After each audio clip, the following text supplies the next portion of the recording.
तो hi guys. तो आज का जो हमारा टॉपिक है वो हो सकता है कुछ लोगों को थोड़ा बोरिंग लगे, क्योंकि उन्हें पहले से ही पता होगा कि ये जो है ये चीज़ तो हमने पढ़ रखी है या फिर हम जानते हैं इस चीज़ के बारे में। या तो हो सकता है कुछ लोगों को नहीं पता हो, लेकिन उन लोगों को ये टॉपिक थोड़ा कंफ्यूजिंग भी लग सकता है, क्योंकि इस टॉपिक को पढ़ने के लिए आपको थोड़ी साइंस की नॉलेज होनी चाहिए।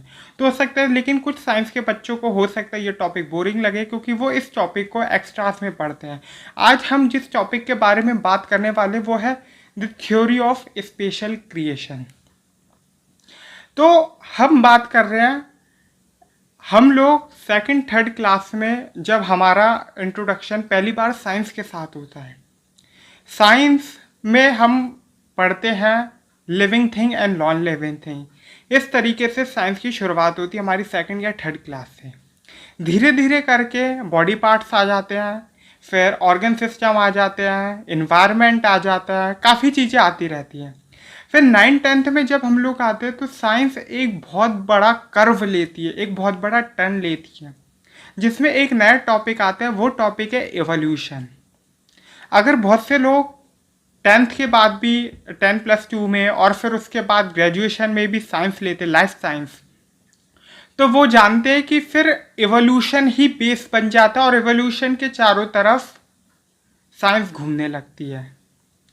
मैं इसलिए कह रहा हूँ क्योंकि जो लोग ग्रेजुएट है वो मेरी बात समझ जाएंगे, या फिर जिन्होंने 10+2 किया है लाइफ साइंस से, बायोलॉजी से, तो वो अच्छी तरह ये बात समझ जाएंगे कि एवोल्यूशन एक बेस है साइंस का।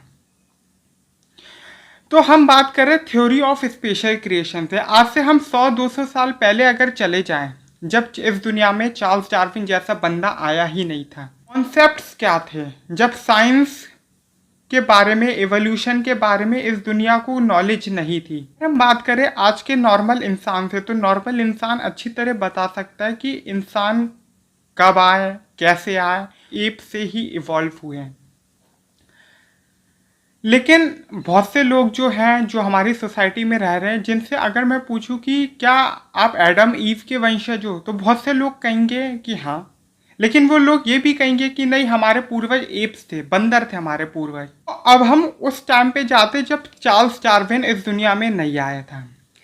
अगर हम बात करें थ्योरी ऑफ स्पेशल क्रिएशन, ये थ्योरी ऑफ स्पेशल क्रिएशन किसी एक धर्म की नहीं, डिफरेंट डिफरेंट धर्म की है थ्योरी। इस थ्योरी के अनुसार ये था कि क्रिश्चियनिटी में भगवान ने एक इंसान को भेजा और एक औरत को भेजा, एक आदमी को और एक औरत को, जिसमें आदमी का नाम था एडम और औरत का नाम था ईव। ह्यूमन रेस की शुरुआत की। ऐसा सिर्फ क्रिश्चियनिटी में नहीं है, अगर हम बात करें तो इस्लाम में और ज्यूस, इनमें भी कुछ ऐसा एडम ऑफ अवा और एडम ऑफ चावा, ऐसे कुछ लफ्ज़ का यूज़ किया गया है। अगर हम बात करें अपने हिंदुइज्म में भी मनु और श्रद्धता, ऐसे वर्ड्स का यूज़ किया गया है, इन नाम्स का यूज़ किया गया है कि इन लोगों ने हमारे ह्यूमन रेस को जन्म दिया। अगर हम बात करें, ऐसा हुआ था, लेकिन फिर उसके बाद आए चार्ल्स डार्विन।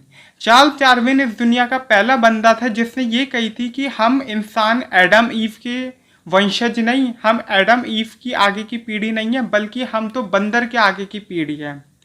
चार्ल्स डार्विन को कई बार क्रिटिसाइज किया और उसे अनहोली बोला गया था। सारी रिलीजियस सोसाइटी, अगर हम बात करें क्रिश्चियन और इस्लाम और ज्यूस, ये 3 अब्राहमिक रिलीजन्स की जो सोसाइटीज थी वो चार्ल्स डार्विन के खिलाफ हो गई थी। मजाक बनाया जाता था, जोक बनाया जाता था कि हम तो इंसान के वंशज हैं, लेकिन जो डार्विन फैमिली है वो बंदर है, उनके पूर्वज बंदर हैं। ऐसे काफ़ी क्रिटिसाइज किया जाता था और उन पे जोक बनाए जाते थे। अगर 200 साल पहले हम बात करें तो किसी को भी नहीं पता था कि इंसान के पूर्वज है कौन।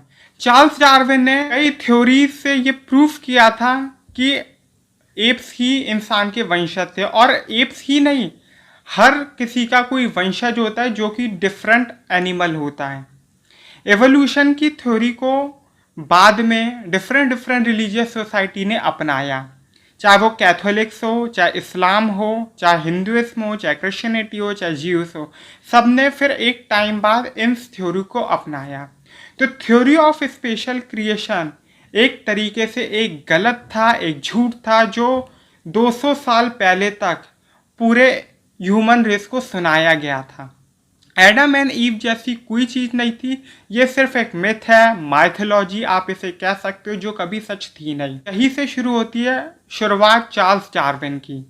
हम बात करें चार्ल्स डार्विन, एवोल्यूशन का नाम लिया जाता है तो चार्ल्स डार्विन का नाम जरूर आता है। और एक टाइम ऐसा आता है कि साइंस में जब आप हायर एजुकेशन करते हो तो आपको चार्ल्स डार्विन का जो दर्जा है वो भगवान से भी ऊपर मानने लगते हो। ये रियलिटी होती है, क्योंकि अगर आप एक साइंस के बंदे हो तो रिलीजन आप पे हावी नहीं हो सकता, आज नहीं बल्कि कभी भी नहीं। अब हम इस टॉपिक मतलब एवोल्यूशन के टॉपिक पे और आगे बात करेंगे अपने आने वाली वीडियोस में। आज इस कॉन्सेप्ट को देना जरूरी था, क्योंकि इसी कॉन्सेप्ट ने ह्यूमंस हिस्ट्री की एक सोच बदल दी थी कि there is nothing like Adam and Eve. और चार्ल्स डार्विन ने काफ़ी रिलीजियस थ्योरीज को नकार दिया था। चार्ल्स डार्विन को बहुत टाइम लगा, लेकिन एक टाइम आया जब चार्ल्स डार्विन को वो सम्मान मिला और डार्विनिज्म की शुरुआत हुई। चार्ल्स डार्विन उन बंदों में से जिसने पहली बार ह्यूमन के इतिहास में रिलीजन के खिलाफ विद्रोही आवाज़ उठाई थी।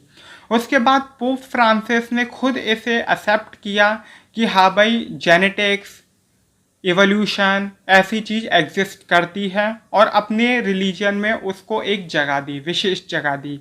आज की डेट में सारे धर्म इस चीज़ को मानते हैं। तो लाइक कीजिए, शेयर कीजिए, सब्सक्राइब कीजिए। ये वीडियो छोटा था, इस वीडियो में हमने सिर्फ थ्योरी ऑफ स्पेशल क्रिएशन की बात की है। आने वाले वीडियोस में जो हम एवोल्यूशन के बेसिस पे बनाएंगे उसमें हम और थ्योरीज की बात करेंगे, और चार्ल्स डार्विन हमारा मेन कैरेक्टर रहेगा।